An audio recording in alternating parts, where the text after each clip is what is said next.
Yeah. So I've had an intern every summer of every year of practice since essentially the summer between year one, year two of my practice. So about a year into it, I started having interns, and then I haven't stopped since, with the exception of the year that I onboarded my associate planner, who was an intern the year prior. And And be clear, this is when you were with IBD. So you've been doing this for yeah. 6, 7 years now. Yep. Yeah. Okay. So we've had quite a decent number of interns. I've always enjoyed teaching on some level. I even lectured at the local university on investment and retirement planning. But in having interns, my interest has always been in sort of a mutual benefit. So for example, I am aggressively averse to the unpaid intern, and I'm aggressively averse to interns whose job is essentially to fetch coffee and take notes. You know, is fetching coffee a life skill? Sure. Is it the life skill that I want my future financial planning hire to have?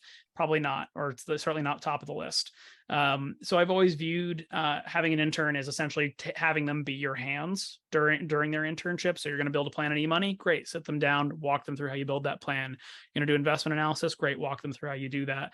And so it's always been a very teaching focused thing. But the mutual benefit to a firm and a practice is you sort of get to bounce perception of how your firm operates and how it functions off of somebody who is a very blank slate, who has some level of understanding of what you're doing, but not a comprehensive understanding. So maybe you could compare them to a very educated client. Very smart. They're going to pick up what you're doing pretty quickly, but they don't have the full context.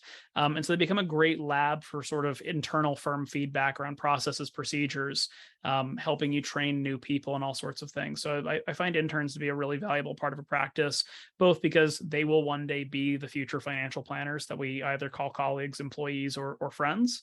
Or otherwise, they also can help us really refine what our practice does and how our practice functions.